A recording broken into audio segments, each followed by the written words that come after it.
नमस्कार, मैं doctor DS Chauhan. इस वीडियो में आपका हार्दिक स्वागत है। इस वीडियो में हम राजस्थान में अरावली पर्वत और उसकी प्रमुख विशेषताओं पर चर्चा करेंगे। तो अरावली पर्वत हमने पिछले जो फिजिकल मैप देखे थे उसमें मैंने आपको यहाँ बताया था कि ये अरावली पर्वत की लोकेशन यहाँ पर है और इस तरह से ये पर्वत फैला हुआ है राजस्थान के अंदर। और राजस्थान को दो बराबर भागों में डिवाइड कर देता है, पूर्वी राजस्थान, पश्चिमी राजस्थान। पूर्वी राजस्थान पूरा अलग सिनेरियो रखता है, पश्चिमी राजस्थान पूरा अलग सिनेरियो रखता है। तो इसी पर्वत की चर्चा हम अभी यहाँ पर कर रहे हैं। ये जो अरावली पर्वत है वो दुनिया के सबसे प्राचीनतम पर्वतों में से एक माना जाता है। इनफैक्ट हम दुनिया का सबसे प्राचीन पर्वत इसको कहते हैं क्योंकि इसका जो उत्पत्ति हुई थी वो आज से लगभग 70 करोड़ वर्ष पहले, जिसको हम प्री कैम्ब्रियन काल कहते हैं, तो उस प्री कैम्ब्रियन काल के अंदर इसकी जो उत्पत्ति है वो हुई थी। और जब ये बना था तब इसका जो निर्माण है वो एक वलित पर्वत के तौर पर हुआ था, फोल्डेड माउंटेन, जैसे आज हिमालय बना है उसी तरह से ये पर्वत बना हुआ माना जाता है।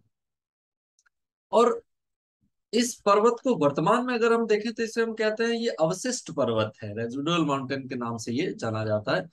क्योंकि पिछले 70 करोड़ वर्षों से इसके ऊपर बारिश का पानी गिरता है और वो पानी अपर्दन करता है, तो इसके ऊपर की जो मिट्टी और चट्टानें वो टूट टूट के अपर्दन होकर नीचे की तरफ आती रहती है, तो उसको हम अपर्दन कहते हैं। तो अपर्दन की वजह से ये बिल्कुल धीरे धीरे छोटा होता होता बिल्कुल अभी वर्तमान में अवशिष्ट पर्वत है। ऐसी मजबूत चट्टानें बच गई हैं जिसका अपर्दन बहुत तेजी से नहीं हो रहा है, तो इसलिए हम इसको अवशिष्ट पर्वत के रूप में वर्तमान के अंदर देखते हैं।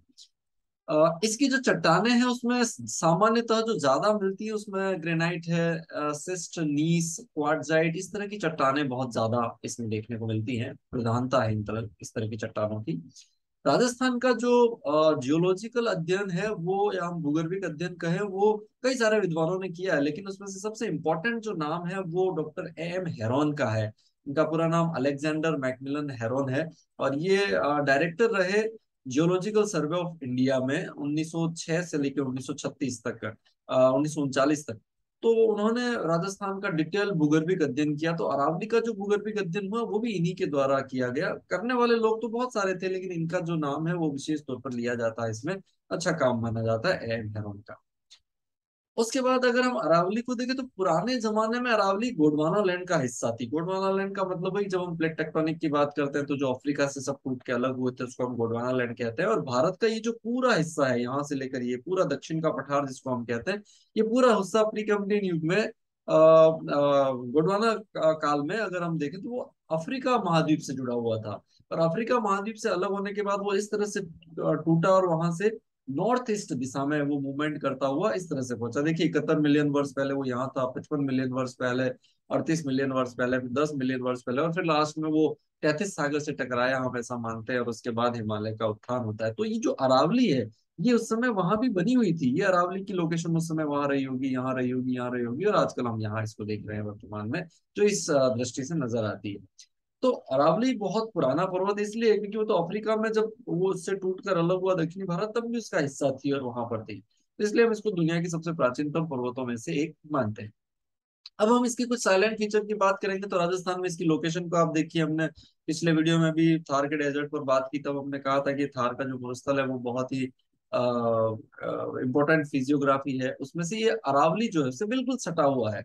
तो अरावली ही इसको, थार के डेजर्ट को शेष राजस्थान से अलग करती है। तो यहाँ हम इसके शेप और साइज की बात करेंगे तो इसका जो शेप है वो या तो धनुष जैसा, अब यहाँ से हम देखेंगे तो ऐसा धनुष बनता है, ये देखिए इस तरह का। या हम एक हमारा जो वाद्य यंत्र है तानपुरा, जिसको उससे भी हम इसकी कल्पना कर सकते हैं कि ये तानपुरे जैसा दिखाई देता है। तानपुरा क्या है, नीचे से चौड़ा होता है। तो अरावली भी दक्षिण में चौड़ी ज्यादा है, उसके बाद बीच में पतला हो जाता है ये भी। और फिर यहाँ ये सारी खूंटिया टाइप इस तरह से निकले रहता है। तो यहाँ भी हम देखेंगे तो अरावली पर्वत की यहाँ कई सारी पहाड़ियां हैं जो इधर उधर बिखरी हुई है, उधर झुंझुनू में, सीकर में, इधर अलवर की तरफ। तो इसलिए हम परफेक्टली ये कहते हैं कि तानपुरे जैसा अरावली पर्वत है, उसकी लोकेशन है। अगर हम इसके डायरेक्शन को देखेंगे तो ये देखिए दक्षिण पश्चिम से उत्तर पूर्व की तरफ है, ऐसे इस डायरेक्शन में फैली हुई है, तो दक्षिण पश्चिम से उत्तर पूर्व की ओर। अगर एवरेज हाइट तो 930 मीटर है। इसका अंदाजा हम इस बात से लगा सकते हैं कि 1000 मीटर होने पर 1 किलोमीटर की हाइट हो जाती है। तो ये 930 मीटर ऊंचा है, तो एवरेज है, हर जगह अलग अलग होता है, इसकी अलग अलग जगहों पर अलग अलग हाइट है। आगे हम इस पर बात करेंगे। टोटल लेंथ की बात है तो गुजरात के अंदर बेसिकली इसकी जो शुरुआत होती है वो खेड़ ब्रह्मा नामक स्थान से होती है, यहीं पर है गुजरात के अंदर। अंबाजी का मंदिर भी आपने माउंट आबू से थोड़ा दक्षिण में देखा होगा। तो वहां से ये खेड़ ब्रह्मा से शुरू होकर आगे इस तरह से चलता रहता है। यहाँ हरियाणा, क्योंकि ये गुजरात, गुजरात के बाद राजस्थान में, राजस्थान से फिर हरियाणा पहुंचती है, हरियाणा के बाद ये दिल्ली तक फैला हुआ है। और वहां जो जगह है उसको कहते हैं रायसीना हिल्स कहते हैं। रायसीना एक गांव था पहले, जब हमारी राजधानी बनाई गई, राष्ट्रपति भवन, संसद भवन, ये सारे वहीं पर बनाए गए हैं, उसी रायसीना की पहाड़ियों पर। रायसीना कोई फैमिलीज थे, ग्रुप था एक, वो रायसीना फैमिलीज कहलाती थी, उसके नाम पे वो गांव और वो पहाड़ी रायसीना के गांव ही जानी, या रायसीना पहाड़ी ही जानी जाती थी, जिसपे वर्तमान का राष्ट्रपति भवन और प्रधानमंत्री, ये जो हमारी संसद वगैरह है, तो वो सारा वहां तक फैला हुआ है इस तरह से। तो ये जो टोटल खेड़ ब्रह्मा से लेकर रायसीना तक 692 किलोमीटर, लगभग 700 किलोमीटर भी हम कह सकते हैं, उतनी इसकी लेंथ है यहाँ पर। लेकिन अगर हम केवल राजस्थान में देखेंगे तो वो सिरोही से लेकर झुंझुनू तक ये वाला पूरा हिस्सा है, लगभग 550 किलोमीटर पड़ता है। और इन सारे राज्यों में मिलाकर अगर हम बात करें तो राजस्थान का 80% हिस्सा राजस्थान के अंदर है। तो राजस्थान का टोटल जो विस्तार है वो 3 राज्यों और एक केंद्र शासित प्रदेश में है। 3 राज्य कौन से? गुजरात, राजस्थान, हरियाणा, और उसके बाद वो दिल्ली केंद्र शासित प्रदेश से है। तो इस तरह से इसका पूरा बड़ा विस्तार है। अब हम राजस्थान को, राजस्थान की जो जीवन रेखा, लाइफ लाइन है, वो अरावली पर्वत को कहते हैं। यानी कि अरावली राजस्थान की जीवन रेखा है। अब ऐसा क्यों कहते हैं? ऐसा इसलिए कहते हैं कि ये राजस्थान के लिए सबसे इंपॉर्टेंट फिजियोग्राफिक डिवीजन है या फिजिकल डिवीजन है। क्यों? उसके कुछ कारण है। राजस्थान के अंदर जितनी भी बारिश होती है उसमें अरावली का बहुत बड़ा रोल है। दक्षिणी भाग में बारिश करवाने में बहुत सहायक है, पूर्वी भाग में भी बारिश करवाने में बहुत सहायक है। फिर ये जो बंगाल की खाड़ी का मानसून आता है, जो अरब सागर का मानसून आता है, फिर इस तरफ वेस्टर्न राजस्थान में बारिश नहीं होती, उसमें अरावली का कोई बहुत ज्यादा बड़ा दोष उसमें नहीं है। हम इसको जब क्लाइमेट पढ़ेंगे तब और समझेंगे क्यों नहीं है। लेकिन अभी अरावली के खातिर वेस्टर्न राजस्थान में बारिश नहीं होती है, ये कहना ठीक नहीं है, क्योंकि कई बार ये बात आती है कि राजस्थान के लिए अरावली वरदान है या अभिशाप है। कुछ लोग बारिश की वजह से और गलत आक्षेप लगा के कह देते हैं कि ये राजस्थान के लिए अभिशाप है। लेकिन ऐसा बिल्कुल भी नहीं है, ये राजस्थान के लिए वरदान है, बल्कि उसकी जीवन रेखा है। जितनी भी बारिश राजस्थान में होती है उसका मैक्सिमम हिस्सा यही करवाती है, इसी वजह से। इस चीज को हम क्लाइमेट वाले टॉपिक में और डिटेल में समझेंगे। दूसरा, ये वाटर डिवाइडर लाइन है, जल विभाजक रेखा का काम यही करती है। यहाँ अगर बारिश का पानी गिरता है वो इधर चला जाता है तो अरब सागर में जाता है, और यहाँ से इधर आ गया तो बंगाल की खाड़ी में जाता है। इसको भी हम नदियां जब पढ़ेंगे तो और डिटेल में बात करेंगे। यहाँ बैरियर ऑफ डेजर्टिफिकेशन, मरुस्थल इस तरफ प्रसारित नहीं हो रहा है तो बीच में ये बैरियर है, नहीं तो वो सारी रेत इस तरफ भी शिफ्ट हो जाती। तो मरुस्थल के प्रसार को रोकने में इसका बहुत बड़ा रोल यहाँ पर दिखाई देता है। बर्थ प्लेस ऑफ रिवर्स में से राजस्थान की जितनी भी नदियों का उद्गम स्थल है मैक्सिमम का अरावली है, और अरावली से ही ज्यादातर नदियां राजस्थान की निकलती है। ये भी हम आगे जब रिवर पढ़ेंगे तो डिटेल में बात करेंगे। खनिज संसाधनों में जाना, राजस्थान में सबसे ज्यादा खनिज, चाहे वो धात्विक हो अधात्विक हो, इसी अरावली पर्वत में पाए जाते हैं। और ये भी एक बहुत बड़ा टॉपिक है खनिजों का, आगे हम बात करेंगे। वेजिटेशन और वाइल्ड लाइफ, राजस्थान की अधिकांश वनस्पति, अधिकांश वन्य जीवन अभ्यारण्य, ये सारी जो चीजें हैं वो इसी में है। ये भी वनस्पति वाला चैप्टर में और बात करेंगे, पर सबसे ज्यादा राजस्थान में यहीं पर वो पाई जाएगी। सॉइल फॉर्मेशन, अरावली के आसपास जो मिट्टी का निर्माण है उसमें भी अरावली का बहुत बड़ा रोल है। यही की चट्टानें सारी और मिट्टी का फॉर्मेशन उस अरावली की पहाड़ियों से टूट टूट कर हुआ है। टूरिज्म के हिसाब से अगर हम देखें तो ये भी बहुत बड़ा एस्पेक्ट है। राजस्थान का एकमात्र हिल स्टेशन जिसे हम आबू पर्वत कहते हैं वो भी यहाँ पर है, और बाकी सारी पहाड़ियां कई तरह के हिल स्टेशन यहाँ पर बनाती है। साथ ही अगर हम इनका ऐतिहासिक महत्व भी देखेंगे, हिस्टोरिकल इंपॉर्टेंस देखेंगे, तो राजस्थान के सारे किले देख लीजिए, कहीं न कहीं मैक्सिमम किले इसी की पहाड़ियों पे बने हुए हैं। राजस्थान की झीलें बहुत सारी वो इसी के आसपास बनी हुई है। कई सारे नगर जैसे उदयपुर है, उदाहरण के लिए अजमेर है, वो इसी की पहाड़ियों के आसपास बने हुए हैं। युद्ध स्थल की बात है, चाहे हम किसी भी दिवेर के युद्ध की बात करें या हल्दी घाटी जैसा प्रसिद्धि, वो भी अरावली की कहीं न कहीं पहाड़ियों के बीच ही लड़ाए गए।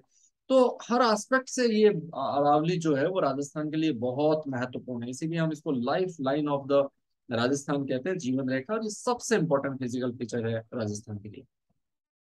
अब हम इसकी कुछ प्रमुख चोटियों की बात कर लेते हैं। तो हम सभी जानते हैं कि गुरु शिखर राजस्थान और अरावली दोनों का ही सबसे ऊंचा स्थान है, जो 1722 मीटर की हाइट पर है। और वहां अगर गुरु शिखर पे हम आप लोग गए होंगे, इस तरह का स्ट्रक्चर है, यहाँ से लोग ऊपर चढ़ के जाते हैं, और ये सारी ऐसी चट्टाने हैं, पूरे माउंट आबू पर इसी तरह की चट्टाने हैं, और बहुत मजबूत चट्टाने हैं, इनका आसानी से अपरदन नहीं होता है। इसीलिए हम कहते हैं कि अवशिष्ट पर्वत के रूप में ये पूरा हिस्सा यहाँ पर है। तो ये जो गुरु शिखर है इसको कर्नल जेम्स टोड ने संतों का शिखर कहा है। और ये जो गुरु शिखर है वो हम कह रहे हैं कि राजस्थान और अरावली की तो सबसे ऊंची चोटी है ही है, साथ ही साथ मध्य भारत की भी सबसे ऊंची चोटी है। या हम ये कह सकते हैं कि इधर हिमालय से लेकर दक्षिण में एक पर्वत है नीलगिरी, उस नीलगिरी पर्वत तक, हिमालय से नीलगिरी पर्वत तक, इस संपूर्ण भारत की सबसे ऊंची चोटी यही है। इसलिए हम कहते हैं मध्य भारत की सबसे ऊंची चोटी भी गुरु शिखर को ही कहा जाता है। तो इस एस्पेक्ट से भी इम्पोर्टेंट है हमारे लिए। ये जो गुरु शिखर, इसका मतलब होता है पीक ऑफ गुरु। वो एक्चुअली ऋषि थे दत्तात्रेय, हम कहते हैं विष्णु के अवतार माने जाते हैं, उनकी तपोस्थली ये रही है, इसीलिए वो गुरु शिखर उसका नाम पड़ा। और वर्तमान में राजस्थान का सबसे इम्पोर्टेंट टूरिस्ट प्लेसेस जो है उनमें से ये एक है। यहाँ आप देखेंगे तो ये पूरा माउंट आबू और गुरु शिखर पर्वत जो है वो आपको यहाँ दिखाई देगा। अब आसानी से आप देख सकते हैं कि कैसे ये ऊंचा उठा हुआ हिस्सा है। ये गूगल अर्थ की इमेज है जिसमें आप ये पूरे हिस्से को देख सकते हैं। इधर फिर वेस्टर्न राजस्थान शुरू हो जाता है, आगे डेजर्ट हिस्सा शुरू हो जाता है, ये वाला पूरा हिस्सा। अब यहाँ देखेंगे तो ये माउंट आबू है। इसको थोड़ा और जूम करके अगर हम देखें तो ये गुरु शिखर है और ये माउंट आबू है। यहाँ देखिए ये गुरु शिखर, और इसी गुरु शिखर के जस्ट पास में माउंट आबू इंफ्रारेड ऑब्जर्वेटरी है, जिसको हम कह सकते हैं कि इसरो का एक संस्थान यहाँ पर है जो इस तरह का यहाँ पर है। तो ये पूरा हिस्सा माउंट आबू और गुरु शिखर के रूप में हम देख सकते हैं। कुछ और चोटियां जो है राजस्थान की या अरावली की, उसमें सबसे पहली तो हम यहाँ देख रहे हैं कि गुरु शिखर है ही है, 1722 मीटर ऊंची है। अच्छा, एक और कंसेप्ट है यहाँ पर, उसको भी थोड़ा समझ लीजिए। कई जगह आपको एक और बात देखने को मिलेगी, ये 1727 मीटर ऊंची है, लेकिन ऐसा नहीं है, 1722 मीटर ही ऊंची है।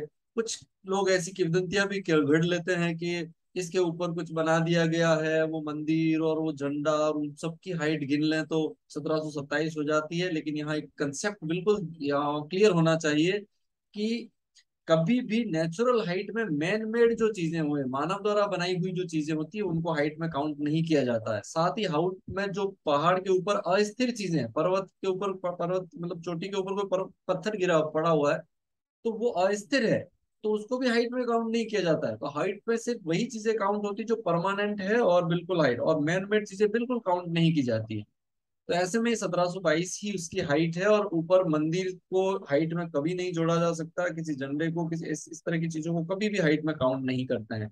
ये 1722 मीटर उसकी जो परफेक्ट हाइट है गुरु शिखर की, वो वही है।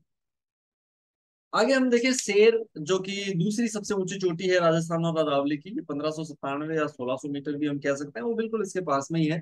देन दिलवाड़ा, ये 1442, ये तीसरी सबसे ऊंची चोटी है। देन चौथी राजस्थान की सबसे ऊंची चोटी झरगा है। अब इस झरगा को आप देखेंगे तो इधर तो राजसमंद डिस्ट्रिक्ट है और इधर सिरोही डिस्ट्रिक्ट है, उसके आसपास ही ये उदयपुर के नॉर्थ वेस्ट में यहाँ पर लोकेटेड है, लेकिन डिस्ट्रिक्ट उदयपुर ही पड़ता है। 1431 मीटर इसकी हाइट है। उसके बाद अचलगढ़, वापस वो वहीं पर है अचलगढ़, ठीक उसके उत्तर में यहाँ पर एक किले जैसा है, जो गुरु शिखर है उसके ठीक पास में ही। उसके बाद कुंभलगढ़ फिर एक जो है, जो कि पाली और राजसमंद के बॉर्डर पर है, ये छठी सबसे ऊंची चोटी है, जो 1224 मीटर इसकी हाइट है। उसके बाद रघुनाथगढ़ है सीकर में, यहाँ बिल्कुल झुंझुनू की तरफ बॉर्डर पे, 1055 मीटर ऊंची, इसको हम उत्तरी राजस्थान की सबसे ऊंची चोटी भी कहते हैं। एक्चुअली जो अरावली है उसको तीन भागों में हम डिवाइड कर सकते हैं। ये राजसमंद तक वाला जो हिस्सा है, सिरोही से लेकर राजसमंद तक वाला, इसको हम कहते हैं दक्षिणी अरावली। फिर अजमेर में जो अरावली का हिस्सा है उसको हम कहते हैं मध्य अरावली, और उसके बाद रेस्ट बची हुई जितनी भी है उसको हम कहते हैं उत्तरी अरावली। तो दक्षिणी अरावली, मध्य अरावली और उत्तरी अरावली कहा जाता है। तो ये उत्तरी अरावली की सबसे ऊंची चोटी भी रघुनाथगढ़ सीकर जिले के अंदर मौजूद है।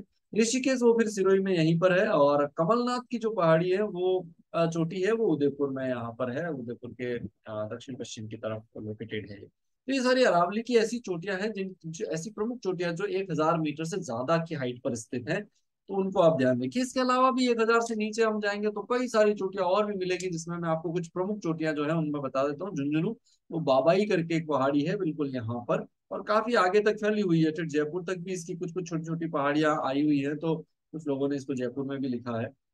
आगे अलवर की बात करें तो भैरोच, ये बिलाली और अलवर फोर्ट, ये इस तरह से यहाँ पर लोकेटेड है सारी। अलवर फोर्ट, उसके ऊपर एक किला है जिसको हम बाला किला भी कहते हैं।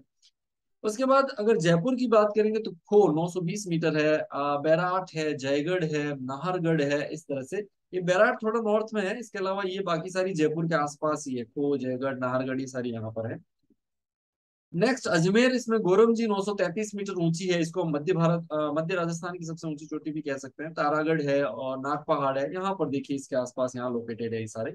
और उदयपुर के अंदर एक सज्जनगढ़ पहाड़ी है 938, इसके ऊपर वो सज्जनगढ़ का किला भी है, या इसको मानसून पैलेस भी कहते हैं। इस तरह की ये कुछ ऐसी इंपॉर्टेंट चोटियां हैं, और सारी चोटियां तो 100 से भी ज्यादा होंगी, लेकिन मैंने कुछ आपको जो इम्पोर्टेंट है वो बताइए। अब इस पूरी सारी चोटियों के आप डिस्ट्रीब्यूशन को देखेंगे तो ये देखिए, अब अरावली की जो शेप है वो परफेक्टली आपको यहाँ नजर आती है। लाल बिंदु जितने भी है वो 1000 मीटर से ज्यादा ऊंचे हैं, और बाकी कुछ प्रमुख प्रमुख ही और है। तो अब ये लोकेशन बिल्कुल क्लियर हो जाएगी, और राजस्थान में अरावली के जिलों को भी अब हम आसानी से पहचान सकते हैं। अब यहाँ एक नाग पहाड़ अभी हमने बात की, और तारागढ़ चोटी की बात की। अब देखिए ये तारागढ़ है अजमेर में, ये नाग पहाड़ है, बीच में पूरा अजमेर बसा हुआ है हम देखिए। और इस तरफ अगर हम देखेंगे तो ये पुष्कर है। ये लोकेशन आप देखिए एक के बाद एक बार कैसे, और बीच की वैलीज में नगर बसे हुए होते हैं। अरावली में नगर किस तरह से बसे हुए हैं, या आना सागर झील है, इसको आप देखें, पुष्कर झील है यहाँ पर भी। ये कितना मतलब बहुत इंपॉर्टेंट एस्पेक्ट है अरावली हमारे लिए। नेक्स्ट ये है, देखिए दूर से माउंट आबू किस तरह का दिखाई देता है, आबू पर्वत जिसको हम कहते हैं। और इस आबू पर्वत में यहाँ पर ये पर्टिकुलर माउंट आबू है, और इसको यहाँ पर देखेंगे तो वो गुरु शिखर है। इसको थोड़ा जूम करके देखेंगे तो ये आबू पर्वत देखिए, ये इस तरह का है, ऊपर से बिल्कुल समतल है, फ्लैट है, ये पठार है बेसिकली आबू पर्वत जो है। तो ऐसा इसकी लोकेशन है। अब ये जो आबू पर्वत है, इसको पुराने जमाने में अर्बुद गिरी या अर्बुदा गिरी या अर्बुदा माता के नाम से वो सारा जो शब्द है वो पड़ा है। फिर उसके बाद में अंग्रेज जब आए तो उनको ठंडा स्थान चाहिए था, क्योंकि वो ठंडे स्थान से आए थे, तो उनको ठंडा स्थान, तो वो हमेशा हिल स्टेशन ढूंढते थे। तो राजस्थान में फिर ये एक ही हिल स्टेशन उनको मिला, तो अपनी राजधानी उन्होंने वहां बनाई राजस्थान के लिए। और फिर उसको आगे माउंट लगा के अर्बुदा जो पर्वत था उसको फिर वो कहने लगे अर्बुदा माउंट आबू। और इम्पोर्टेंट बात ये भी है कि वहाँ एक देवी का मंदिर है, यहाँ पर जैसे ये नक्की झील है आप देख रहे होंगे, इससे थोड़ा आगे यहाँ पर ये अर्बुदा माता का मंदिर है, तो उसी के नाम से इसको माउंट आबू कहा जाता है। मीन सी लेवल से इसकी जो हाइट है 1295 मीटर या 1300 मीटर हम मान सकते हैं। इसको राजस्थान का शिमला कहा जाता है हिल स्टेशन की वजह से। और कर्नल जेम्स टोड ने देव पर्वत कहा है, ऐसा माना जाता है कि लगभग 300 से ज्यादा मंदिर यहाँ पर होंगे इस छोटी सी जगह पे, तो इसलिए देव पर्वत के नाम से भी इस आबू पर्वत को जाना जाता है, जो अरावली का ही हिस्सा है। ये अर्बुदा माता जी का मंदिर। यस, अब ये जो अरावली है, मैंने आपको कहा कि ये पूर्वी और पश्चिमी राजस्थान को बिल्कुल अलग कर लेती है, और बीच में एक दीवार है। उस दीवार को इधर से इधर क्रॉस करने के लिए हमें कुछ छोटी और नीचे की जमीन जगह चाहिए होती है, तो उसको हम कहते हैं दर्रा हिंदी में। राजस्थान में इसको नाल या घाट कहा जाता है, और अंग्रेजी में इसको हम पास कहते हैं, दर्रे कहते हैं। उदाहरण के तौर पर अगर हम समझे तो जैसे ये अजमेर है और ये पुष्कर है, बीच में ये पूरा नाग पहाड़ है देखिए। और इस नाग पहाड़ को यहाँ से क्रॉस करके इधर जाने के लिए, क्योंकि सीधा हम चढ़ेंगे तो काफी ऊंचा है, तो ये दर्रा हमने इस्तेमाल किया। इस ऐसी चीजों को हम दर्रा कहते हैं। यहाँ से देखिए पुष्कर से इधर जाना है तो ये रास्ता इस दर्रे से होकर गुजरेगा, नाग पहाड़ का दर्रा भी हम कह सकते हैं। तो ऐसे सारे स्थान जहाँ पर्वत की हाइट थोड़ी कम होती है और हम उसको आसानी से पार कर सके, उसको हम नाल घाट या दर्रे के नाम से जानते हैं। और वो इस तरह का एग्जाम्पल है। तो अरावली में भी पूरा वेस्टर्न और ईस्टर्न राजस्थान को हर जगह जोड़ने के लिए, क्योंकि सड़कें हैं, रेल मार्ग है, इन्हीं दर्रों से होकर निकलती है, तो उनको कनेक्ट करने के लिए कई सारी नाल और दर्रे यहाँ पर बने हुए हैं। मैं कुछ उदाहरण उसमें से आपको बता देता हूँ। जैसे उदयपुर में फुलवारी की नाल है, केवड़े की नाल है, उदयपुर से बांसवाड़ा जाना हो तो वो रास्ता यहीं से निकलता है। चिरवा घाटा कहते हैं, इस तरफ घाटा शब्द भी यूज में लिया जाता है, घाट भी, तो वो भी है उदयपुर से नाथद्वारा की तरफ निकलना है तो। राजसमंद से वो देसुरी की नाल जो है वो भी बड़ी इंपॉर्टेंट नाल है, क्योंकि जो राजसमंद वाला हिस्सा है उसको अगर हमें जोधपुर की तरफ जाना है या वेस्टर्न राजस्थान की तरफ जाना है तो इसी नाल से हम निकलते हैं यहाँ पे। दिवेर है, कामली घाट, हाथीगुड़ा, इस तरह के सारी नाले राजसमंद में है। अजमेर में मूरा घाट, बार, परवेरिया, शिवपुर घाट, इस तरह का। मेरवाड़ा के अंदर गोरम घाट, और भी बहुत सारे नाले राजस्थान के अंदर इस अरावली पर्वत के अंदर मौजूद है। इसमें से देसूरी की नाव को आप यहाँ देख सकते हैं। इधर ये देसूरी एक टाउन है, ये टाउन पाली में है, लेकिन जो नाल है वो पूरी राजसमंद के अंदर है, क्योंकि दोनों जिलों का डिवाइडेशन ऐसे ही हुआ, जो डेजर्टी हिस्सा और मैदान है वो तो सारा पाली में है, और जो पर्वत है वो सारा राजसमंद के अंदर है। तो यहाँ देखिए ये ऊंचा पर्वत है, ये भी ऊंचा पर्वत है, बीच में वैली है, और इसी वैली को हम पास कहते हैं। इसी दर्रे से होके ये पूरा रास्ता इधर जोधपुर का निकलता है। तो जब भी आप उदयपुर राजसमंद से जोधपुर की तरफ निकलेंगे तो वो देसूरी की नाल से होके निकलेंगे, उसी को हम नाल या दर्रा कहते हैं। तो वो राजस्थान के अंदर बहुत सारे फेमस यहाँ पर है। एक शब्द है उदयपुर के अंदर गिरवा, जिसका मतलब होता है चारों ओर से घिरा हुआ होना। तो ये जो उदयपुर बैसिन है, उदयपुर शहर है, यहाँ पर आप देख सकते हो ये चारों तरफ से पहाड़ियों से घिरा हुआ। अब यहाँ आप देखेंगे तो ये पूरी पहाड़ी है, देखिए चारों तरफ से पहाड़ियों से घिरा हुआ ये पूरा रीजन है इस तरह से। और यहाँ उदय सागर एक झील है। तो ये पूरा सुरक्षित क्षेत्र था। जब महाराणा उदय सिंह जी ने इसको बसाया तो ये इसकी सुरक्षा को देखकर ही यहाँ बसाया था। हम महाराणा उदय सिंह को इतिहास में जो भी उपमा दें, लेकिन एज ए भूगोलवेत्ता मैं उनको सबसे बड़ा टाउन प्लानर मानता हूँ। इतनी अच्छी जगह देख के उन्होंने ये उदयपुर की स्थापना की थी कि आप उसके बाद कोई मुगल इस पे आके सीधा आक्रमण ही नहीं कर सका। और हल्दी घाटी वगैरह युद्ध भी लड़ेगे तो बाहर लड़ेगे, उदयपुर के अंदर वो कभी नहीं पहुंच पाए, क्योंकि ये चारों तरफ पहाड़ियां थी। और उनके पास युद्ध वगैरह करने के लिए सारी तोपें और हाथी और ऐसी चीजें, और हाथियों के लिए और तोपों के लिए इन पहाड़ों पे चढ़ के नीचे उतरना बहुत मुश्किल था। ऐसे में बिल्कुल सुरक्षित जगह थी, और एक ही जगह थी जहां से इस पूरी दीवार के अंदर घुसा जा सकता था, वो ये बनास बेड़च रिवर जो है, उसको जिसको हम यहाँ पर आयड़ कहते हैं। तो उस आयड़ नदी के ऊपर यहाँ उन्होंने एक पाल बना के उसको बांध दिया, ताकि वहां से भी कोई नहीं घुस सके। और आगे पूरी एक झील बना दी गई, और उस झील के अंदर भी मगरमच्छ पाल रखे थे ताकि उसको कोई क्रॉस करके आ नहीं सके। तो कितना सोच समझ कर ये उदयपुर उस समय उदय सिंह जी ने बसाया था, जिसको हम गिरवा कहते हैं, गिरा हुआ, चारों ओर से पहाड़ियों से गिरा हुआ। अब हम कुछ और छोटी छोटी चीजें जो हैं जिसको हम इस अरावली से जोड़ के देख सकते हैं। मेवाड़, इसमें चार जिले, उदयपुर, चित्तौड़, राजसमंद, भीलवाड़ा, ये चारों जिलों को हम मेवाड़ के नाम से जानते हैं। एक शब्द है भोमट, अरावली का डूंगरपुर, उदयपुर, सिरोही, ये वाला जो रीजन है, ये इस जो जो एसटी जनजाति बाहुल्य क्षेत्र हम कह सकते हैं, उसको हम भोमट शब्द से भी आइडेंटिफाई करते हैं। इसी तरह से एक शब्द भाकर है, सिरोही के अंदर जो उबड़ खाबड़ धरातल है, इसराना भाकर और रोजा भाकर, ऐसे आपने नाम नहीं सुने होंगे, तो वो उबड़ खाबड़ भूभाग को वहां भाकर के नाम से जाना जाता है। साथ ही एक और शब्द है विंध्यन कगार। हालांकि ये धौलपुर के अंदर और करौली के अंदर इस तरफ बलुआ पत्थर से निर्मित भूभाग है, ऐसे सीधे सीधे कगार होते हैं, क्लिफ होते हैं, खड़ा ढाल होता है और बालू का पत्थर से बना हुआ हिस्सा है। कहीं कुछ विद्वान ऐसा मानते हैं कि ये अरावली का ही हिस्सा होगा, लेकिन इसमें कोई सच्चाई नहीं है। ये अरावली का हिस्सा नहीं है, तो बालू का पत्थर है, टोटली अलग तरह से बना हुआ है। लेकिन वो विंध्यन कगार के नाम से जाना जाता है इस तरफ ये मकान। अब हम अरावली पर्वत को तो हमने पढ़ा, और कुछ राजस्थान में छोटी छोटी और पहाड़ियां हैं उनके बारे में और बात कर लेते हैं, जो ज्यादातर तो इसी अरावली का ही हिस्सा है, और कुछ थोड़ी इनसे दूर भी है। जिसमें से सीकर के अंदर अगर हम देखें तो मालखेत, हर्ष पहाड़ है, हर्ष पहाड़, जीण माता की पहाड़ियां, खंडेला की पहाड़ियां, ऐसी सारी। जयपुर के अंदर सेवर की पहाड़ी है, जयगढ़ की पहाड़ी। जोधपुर के अंदर चिड़िया टूक पहाड़ी कहते हैं हम उसको, जिसपे वो मेहरानगढ़ फोर्ट जो है वो बना हुआ है। उसको पक्षी पर्वत भी कहते हैं, उसको भाकुर चिड़िया या भोर चिड़िया या चिड़िया टोप पहाड़ी, ऐसे कई सारे नाम हैं। एक ऋषि से भी उनका नाम जुड़ता है, चिड़ियानाथ नाम के यहाँ ऋषि थे, वो भी कहा जाता है। बर्ड माउंटेन भी हम कह सकते हैं, कई सारे नामों से ये जाना जाता है। जैसलमेर के अंदर है त्रिकुटा हिल या त्रिकुट पहाड़ी, जिसपे सोनारगढ़ का किला बना हुआ है। बाड़मेर के अंदर एक पहाड़ी है, छप्पन की पहाड़ियां हम उसको कहते हैं, नाकोड़ा पर्वत भी कहा जाता है। जालोर के अंदर कई सारी पहाड़ियां हैं, जिसमें रोजा भाकर, इसराना भाकर, कन्यागिरी, कनकाचल, बोरटाम, सुंदा माता की पहाड़ियां, ऐसी बहुत सारी है। बूंदी के अंदर रामगढ़ की पहाड़ियां हैं, और कोटा के अंदर मुकुंदरा हिल्स, जिसको हम कहते हैं मुकुंदवाड़ा की पहाड़ियां भी हम कहते हैं इनको। ये कुछ और है। वैसे राजस्थान के अंदर 500 से ज्यादा पहाड़ियां होंगी सारी मिला करके, लेकिन उनमें से ये कुछ थी। ये जैसे हम अभी बात कर रहे थे कि जोधपुर और जैसलमेर, ये दोनों फोर्ट जो है वो पहाड़ियों पे बने हुए। ये त्रिकुटा पहाड़ी है, जैसलमेर फोर्ट है ये दुनिया का ये सबसे ज्यादा इनहेबिटेड, मतलब जिसमें लोग रहते हैं, ऐसा फोर्ट है ये। देखिए बिल्कुल हाइट पे बना हुआ है, तो वो त्रिकुटा पहाड़ी के ऊपर बना हुआ है। इसी तरह से अगर आप जोधपुर का मेहरानगढ़ भी देखेंगे तो देखिए बिल्कुल शहर पूरा नीचे है, ये एक पहाड़ी है और इस पहाड़ी के ऊपर बनाया हुआ है। इसी को वो हम चिड़ियानाथ की टूक कहते हैं। तो ये इस तरह की जो छोटी छोटी पहाड़ियां होती है, उनका भी अपना बहुत बड़ा रोल होता है। अब मैं यहाँ छोटा सा कंसेप्ट ये आपको क्लियर कर देता हूँ कि पहाड़ी और पर्वत में क्या अंतर है, और पठार क्या होता है। तीनों बातें हैं अलग अलग। पर्वत वो है जो सैकड़ों किलोमीटर लंबा होता है, और पर्वत हमेशा ऊपर से सकड़ा होता है ऐसे, और उसका ढाल बहुत ज्यादा तेज होता है, उसको हम पर्वत कहते हैं, और काफी लंबे होते हैं। जैसे अरावली के लिए हमने कहा 700 किलोमीटर लंबी है जो।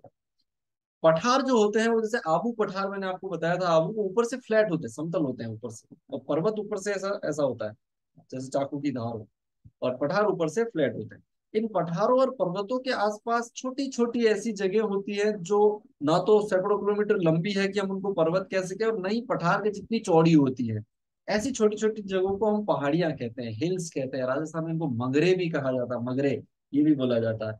तो ऐसी जो चीजें होती है उनको पहाड़ियां कहते हैं, और उन्हीं के एग्जाम्पल हम यहाँ पर देख रहे थे। और ज्यादातर पर्वतों के आसपास ही दिखाई देती है, लेकिन कभी कभी दूर के क्षेत्रों में भी होती है, जैसे बाड़मेर में है, जैसलमेर में है, जोधपुर में है। ये अरावली से काफी दूर है, लेकिन फिर भी वहां पर वो मौजूद है। तो ये राजस्थान में अरावली और पहाड़ियां और इससे संबंधित सारी इंफॉर्मेशन थी। मैं आपको सारे इनसे संबंधित कुछ सवाल कर लेता हूँ। अरावली पर्वत का निर्माण किस काल में हुआ था? राजस्थान में अरावली पर्वत की दिशा क्या है? खेड़ ब्रह्मा से रायसीना तक अरावली पर्वत की कुल लंबाई कितनी है? किस भौतिक विभाग को राजस्थान की जीवन रेखा कहा जाता है? गुरु शिखर चोटी की औसत समुद्र तल से ऊंचाई कितनी है? जयगढ़ नाहरगढ़ चोटियां किस जिले में स्थित है? राजस्थान का शिमला किसे कहा जाता है? गिरवा क्षेत्र किस जिले में स्थित है? केवड़े की नाल किस जिले में स्थित है? तो आप इन सब सवालों के जवाब दीजिए। अगर आपको आंसर नहीं मिल रहा है तो एक बार इस वीडियो को फिर से देखिए। आपने मेरा ये वीडियो देखा उसके लिए आपका बहुत बहुत शुक्रिया। अपने आसपास पेड़ों और पानी की रक्षा कीजिए। हम किसी अगले वीडियो में और मिलेंगे। इस इमेज को आप ध्यान से देखेंगे तो ये उदयपुर की इमेज है, और ये सारी अरावली की पहाड़ियां हैं। Thank you, thank you so much.